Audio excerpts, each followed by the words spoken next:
Hello and welcome to GED Live at Phuket PALS. Today we're going to have another video to help you get prepared for the GED Social Studies test, and this is an introduction to economics. We're not going to go into the topics in depth too much because we don't want it to get overly long. As always, I suggest that you get a GED aligned text and do plenty of studying and reading on the topics so that you're prepared to look at the graphics and text and analyze them. Let's jump right in. So first we should talk about what is economics. Economics is the study of how a country manages money and meets its needs through the production and distribution of goods and services. And what that means is, how does it organize the buying and selling of things and the production of products? How does it deal with its major elements of the economy? And there are three important elements of an economy: natural resources, the labor pool, and the industrial base. So natural resources would be things that a country has that it can use for production, such as oil or rich farmland that you can use to produce food for export or to feed the population. Perhaps long coastline that you can use for shipbuilding, water, rare earths, you name it. Each country has a different, unique set of natural resources. The labor pool. The labor pool would be the people who can work in a country. How skilled are they? People with more education could do different types of production. Are there too many people in a country and you don't have enough jobs for them, creating unemployment issues? Or is it a small country that doesn't have enough people in it to do all the work that needs to be done, such as Singapore, and they need to allow many immigrants to come into their country to do basic things such as clean and cook food for them. And the industrial base would be related to technical know-how. Does the country have the ability and skilled labor pool to produce microchips for the automotive industry or for their national defense? Other things would include factories. Do they have enough to produce the basic necessities for the country or produce steel for infrastructure?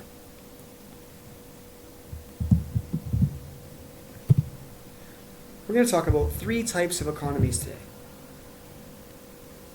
capitalism, communism, and socialism.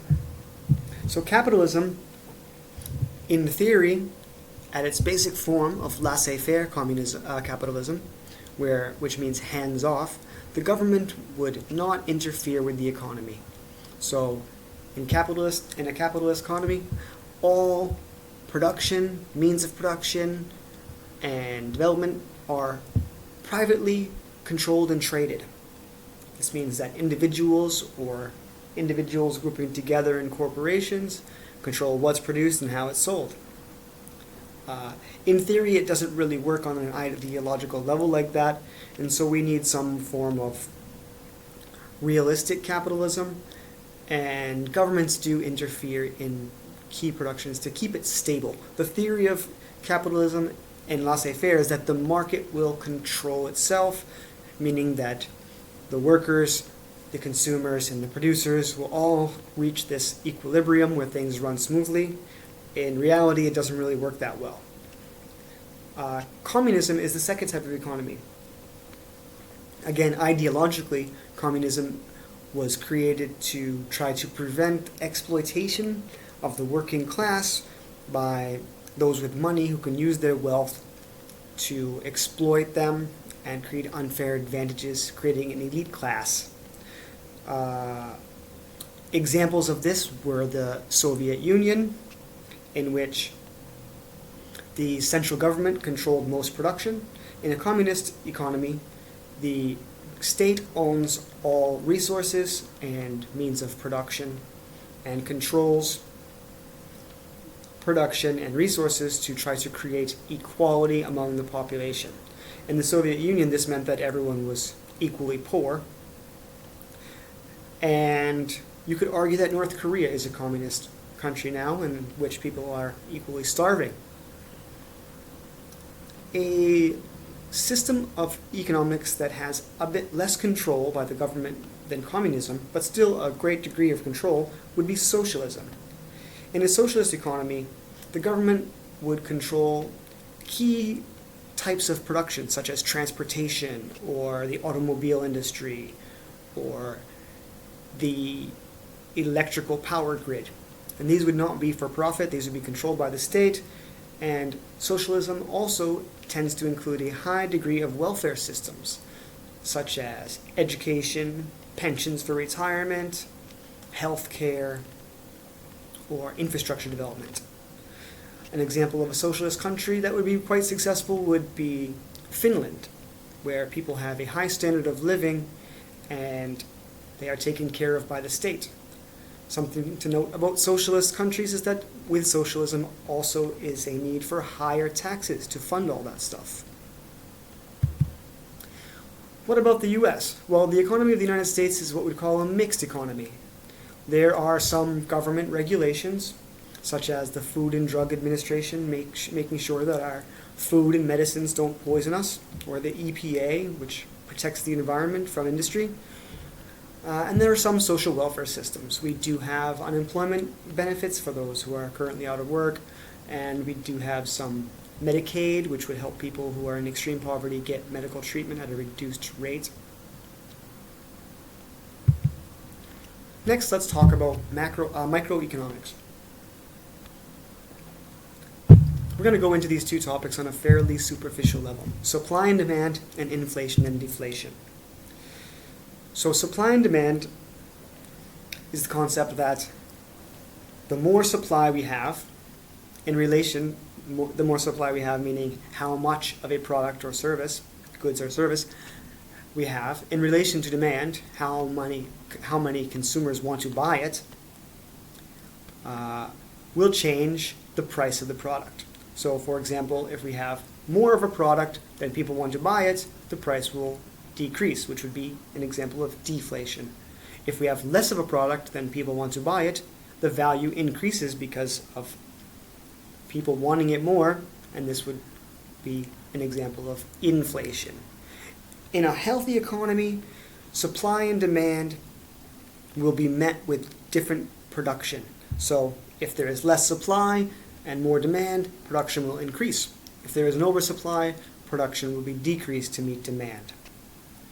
And inflation and deflation in this situation are talking about the price of a product increasing or decreasing based on supply and demand. So if supply is low, demand is high, we will get inflation. If supply is high and demand is low, we will get deflation, or the price coming down. How might this appear on the test? After all, we're talking about these in relation to the GED test. So here we have an example question that you might see. You're probably only going to see about 3 questions related to economics on the test. So if it seems challenging or you don't have that much experience with reading about economics, don't worry too much. It is a small portion of the test. So here we have a line graph. The top of it says a company produces and sells widgets. A demand curve for that product is shown below. On the vertical axis left, we have price in dollars. On the horizontal axis and the bottom, we have quantity in units. The title of it is widgets. The bold line on the right in the key indicates our widget price changes. So, the question asks, if the price for a widget drops to $3, the economy can expect to sell an amount of blank widgets. So how many widgets would the company expect to sell if the price was $3? Go ahead and pause the video and have a look. See if you can determine the answer for yourself. Okay, I hope you had a chance to figure it out. I bet you got it right. This is not too challenging of a question. So if we look at the price in the vertical axis, $3, and we follow the thin line right until it intersects with our bold line indicating widget price, and we look down beneath that, as I've underlined in red, we can see that around 1,000 units is how much the company can expect to produce and sell. Okay, so inflation is not just the price of goods in relation to supply and demand. We also have the amount of money in the market, in the system, in the world, in the country at a given time. So things do change over time, and inflation can affect us on a long term based on the price of goods rising over long periods of time. You probably heard parents complain or grandparents complain. My grandmother told me that when she was a little girl, for 10 cents she could go to the movies and get candy 3 times, etc. Now if I wanted to get candy, 10 cents wouldn't give me anything. Let's look at this graphic. We have the price of a cup of coffee from 1970, before I was born, to 2019, just a couple of years ago. So in 1970, it was 25 cents for a cup of coffee. In 2019, it cost $1.59. This is inflation. Discussing macroeconomics, we're just going to talk about 2 topics briefly: fiscal policy and monetary policy. So fiscal policy would be how a government uses taxation to deal with issues in society. So what does that mean? Let's say there was a high unemployment rate. The government could raise taxes to create infrastructure projects to give jobs to people, or they could create job training programs to help the workforce improve its skills to obtain jobs. Monetary policy is how the government deals with the printing or coining of money. So the government is trying to avoid inflation or deflation that is going to be disruptive to the economy or people's lives. So they can use monetary policy by actually just putting more money into the economy or less money into the economy to control it. After the Great Depression, which was caused by a lot of unregulated stock market trading and banking practices, FDR introduced a lot of legislation. And the result of this change were 2 groups, the SEC and the FDIC. So the SEC is the Securities and Exchange Commission. And what this does is it regulates the market, stock market activity, and what's allowed. So the stock market is controlled in several ways. For example, the SEC could halt trading if there was a major world event that could cause a sell-off, which would crash the stock market like it did on Black Tuesday. They also do things like try to protect consumers from fraud or fake investment schemes. The FDIC is quite valuable to us as individuals. After the stock market crashed and people ran to take all their money out of the bank, we had bank closures during the Great Depression. People lost their savings, people lost their homes, and when a bank closed, at that time there was nothing you could do about it. If you had $3,000 in the bank then, which is a lot of money, there was no way you could get it back. But the FDIC now insures our deposits. So if you have up to $250,000 in the bank, then the FDIC would give you that back in the event of a bank closure. If you have more than $250,000 in the bank, you would still receive only $250,000. This is quite valuable at protecting Americans' savings for the future. The last term we're going to talk about is the Federal Reserve. The Federal Reserve is the central bank of the United States. It's in charge of the U.S. monetary policy. So we talked about the U.S. monetary policy before. So what the Federal Reserve does is print money, essentially.